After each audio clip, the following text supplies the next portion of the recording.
मैं सॉरी आपकी बात करूं, मतलब है कि शहबाज शरीफ साहब जो है ना वो इतने इफेक्टिव प्राइम मिनिस्टर साबित नहीं हो जो सारे लोग कहते थे कि शहबाज शरीफ साहब आएंगे और चीज़ें ठीक कर लेंगे। स्ट्रिक्ट एडमिनिस्ट्रेटर, स्ट्रिक्ट फैसले लेने की उनमें कैपेसिटी नहीं है और वो कहते मियाँ नवाज शरीफ साहब जैसे चाहते थे उसमें थे, टक्कर मार देते थे मियाँ साहब। तो ये टक्कर, अब आप जैसा बंदा जो है जो इतना करीब से सबको जानते वो कहते हैं एग्जिस्ट नहीं करती हुकूमत, तो ये तो फिर शहबाज शरीफ साहब की हुकूमत की फेलियर है कि वो चीज़ों को कंट्रोल नहीं कर पा रहे, कि आप भी उनको किसी उस स्कीम ऑफ थिंग्स में नहीं समझते कि ये कोई डिसीजन मेकर है, कोई हुकूमत है, कोई एग्जीक्यूटिव है, कोई बॉस है। तो मतलब शहबाज शरीफ साहब नाकाम हुए हैं फिर। इस वक्त एडमिनिस्ट्रेटिव इश्यूज की बात नहीं है, इस वक्त गवर्नेंस की बात नहीं है, इस वक्त पावर फॉर्मूला की बात है। सर उसी की बात कर रहा हूं। पावर फॉर्मूला वाला उनका वजन ही नहीं है। आप शहबाज शरीफ को छोड़ें, आपने नवाज शरीफ साहब का कोई लफ्ज सुना आपने पिछले 1.5-2 माह में? कहीं खामोशी के सिवा। कल मरियम नवाज साहिबा ने तो बहुत बोली है सर, मरियम नवाज साहिबा तो बहुत सख्त बोली है 2-3 दिन पहले।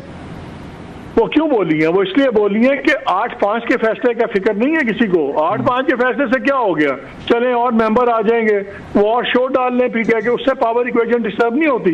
पावर डिस्टर्ब होती है ट्रिब्यूनल्स अगर ये चले और ट्रिब्यूनल्स ने अगर फैसले किए तो इन सबकी सीटों का नहीं पता आपको कि फ्यूचर में क्या होगा, मियाँ साहब की सीट का क्या होगा, मरियम का क्या होगा, बाकियों का क्या होगा।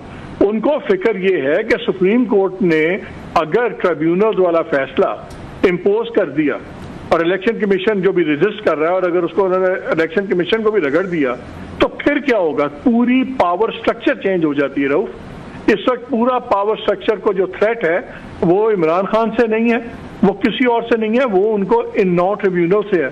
इस्लामाबाद वाला ट्रिब्यूनल तारिक जहांगीरी साहब का, उस पर इनकी 3 सीटें इस्लामाबाद की, लाहौर की सारी सीटें, पंजाब जो असल पावर बेस है वहां की सारी सीटों का फैसला करना है उन ट्रिब्यूनल्स ने।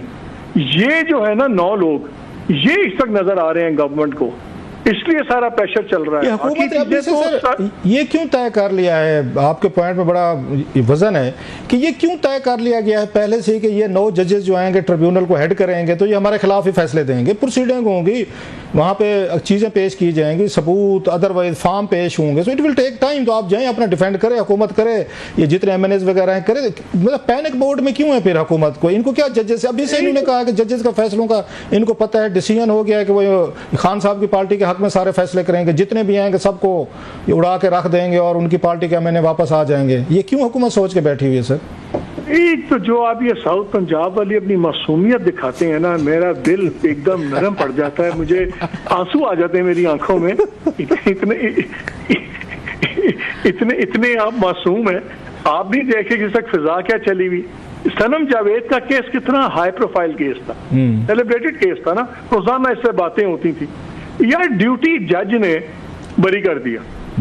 ड्यूटी जज के पास तो अगर तारीख डालता तो एक्सेप्टेड नॉर्म है कि ड्यूटी जज तारीख डाल देते हैं, हाँ जी जो केस है वो है। जब ड्यूटी जज आपके फैसले करने शुरू हो जाए आपके खिलाफ, जब ATC के 3 जजेस पूरी शिकायतें करनी शुरू हो जाएं, जब हाई कोर्ट्स आपके खिलाफ खड़ी हो जाएं, उस वक्त फिर आप कहते हैं कि इन जजों से क्यों डर रहे हैं? ये जो 8 जजेस लगे हुए हैं रऊफ, ये बड़े पावरफुल जजेस लगाए गए हैं। ये मैं किसी से हाई कोर्ट के कुछ लोगों से बात कर रहा था जो बहुत ज्यादा कनेक्टेड है, who know the judicial scene। उन्होंने कहा जी हर जज जो है ना 4-4, 5-5 जजेस के ग्रुप वाला जज है, ये कमजोर जज नहीं है, सो आप इनको लाइटली ना लें।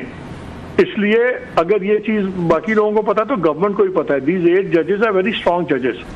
और जो फिजा बनी हुई है इस वक्त तो हवा, क्योंकि कॉन्सेंट्रेशन है, तो इस वक्त तो वो जो फॉर्मूला अंग्रेजी में होता है an enemy is my friend, तो वो फैसला जब सुनाते हैं वो मैसेजिंग करते हैं कहीं और फैसले का बेनिफिशियरी हो जाता है PTI।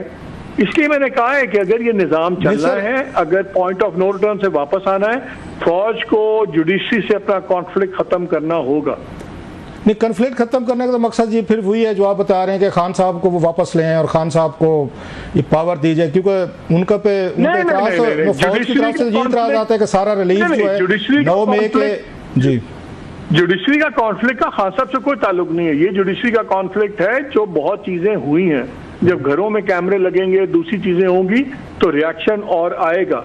आपको वहां पे रीसेट बनाना है। वो एक जज साहब थे, वो वन ऑफ द 6 जजेस, उन्होंने बड़ी मजेदार बात की 2-4 दिन पहले, उनसे मुलाकात हुई उन्होंने बड़ी मज़बूत बात की। उन्होंने कहा यार देखें, हम भी पाकिस्तान में रहते हैं, निज़ाम में एक दूसरे को अकोमोडेट करना पड़ता है, दो बातें मान ली, दो ना मानी, दोनों ने ना मानी, तो वो सिस्टम चलता था और होता है, पूरी दुनिया में होता है। लेकिन जब आपके ख़ानदानों के लोग, अगर ख़ानदान का कोई बंदा उठाया जाए या आपके घरों में कैमरे लगे, तो फिर चीज़ें और हो जाती हैं। रेड लाइन्स क्रॉस हुई हैं ओवर जेलस लोगों ने दोनों तरफ से। जिस तरह पीटीआई ने बहुत रेड लाइन्स क्रॉस की हैं, उसी तरह फौज ने भी रेड लाइन्स क्रॉस की हैं, उसी तरह जुडिशरी ने मेरी रिएक्शन में रेड लाइन्स क्रॉस की हैं।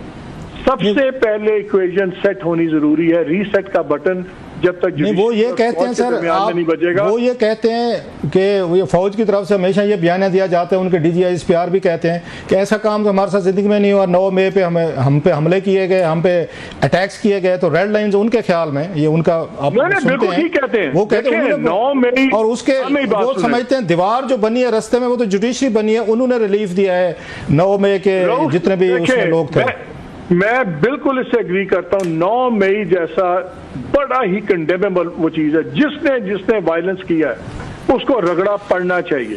अब गवर्नमेंट को क्या चाहिए? गवर्नमेंट को चाहिए अटॉर्नी जनरल साहब जाएं, वो 3 मेंबर जो कमेटी बैठी हुई जजेस की, उसको जाके कहेंगे 9 मई वाली जो आपने सुप्रीम कोर्ट ने बेंच बनाया, फिर तारिक साहब रिटायर हो गए, उन्होंने बेंच तोड़ दिया, आखिरी में रिक्यूज कर लिया अपने आप को।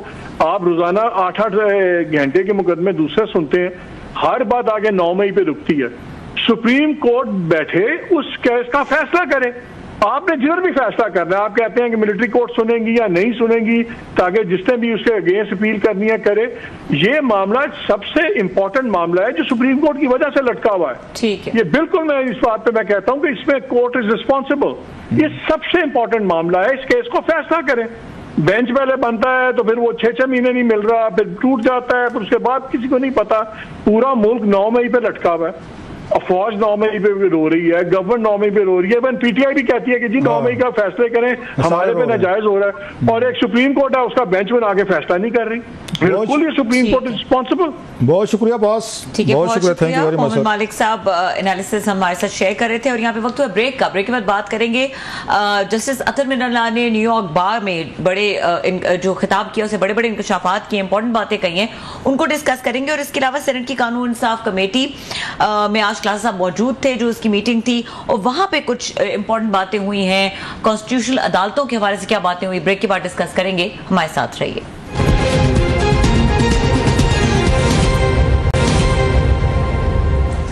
Welcome back. क्लास साहब, जस्टिस अतर मिनल्ला ने न्यूयॉर्क बार में खिताब किया है, और उन्होंने जो अपनी सुप्रीम कोर्ट है उसकी माजी के फैसलों को चार्जशीट कर दिया।